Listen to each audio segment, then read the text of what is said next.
नमस्कार. आज आपण आलेलो आहोत प्रभाग क्रमांक 13च्या भाजपाच्या इच्छुक उमेदवार सुवर्णाताई मोरे यांच्याशी चर्चा करण्यासाठी. त्या निवडणुकीच्या रिंगणात पहिल्यांदा उतरत आहे. आपण जाणून घेऊ त्यांच्याकडून की त्यांना का वाटले निवडणुकीच्या रिंगणात उतरावं असं. नमस्कार, जय श्रीराम. मी सुवर्णा सचिन मोरे. येत्या नगरसेवक पदासाठी मी प्रभाग क्रमांक 13 मधून इच्छुक उमेदवार आहे. राजकारण करणं, निवडणुकीला उभे राहणं हे माझं स्वप्न नव्हतं, परंतु आजपर्यंतचा इतिहास आहे. आपल्या अहिल्याबाई होळकर असतील, सावित्रीबाई फुले असतील, हिंदू सैन्य देवेंद्रताई फरांदे असतील, महिलांचा इतिहास हा लढण्याचा इतिहास आहे. मी एक महिला म्हणून सक्षमपणे या निवडणुकीला उभी राहत आहे. तुमची एक मुलगी ताई तुमच्या ह्या अपेक्षांना कधी कमी पडणार नाही. तुम्ही दिलेल्या संधीचं सोनं केल्याशिवाय मी राहणार नाही. जय श्रीराम. प्रभागामध्ये प्रमुख कोणत्या समस्या आहे की ज्या तुम्हाला सोडवाव्या असं वाटतं?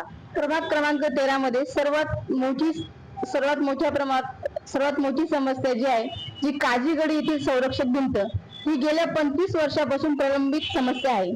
त्याच्यानंतर आपण प्रभाग क्रमांक 13 मध्ये अजूनही विजेच्या तारा ह्या भूमिगत केलेल्या नाही.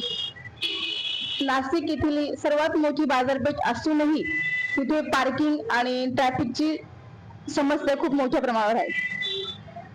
महिला आणि नवतरुणांना काय सांगाल? त्यांच्यासाठी काय घेऊन याल प्रभागात?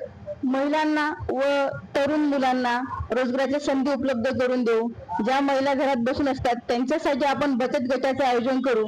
सरकारच्या विविध योजनांच्या माध्यमातून अधिक प्रमाणात आर्थिक साक्षर करण्याचा प्रयत्न करू.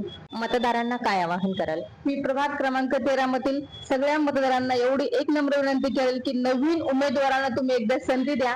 त्या संधीचं सोनं केल्याशिवाय मी राहणार नाही.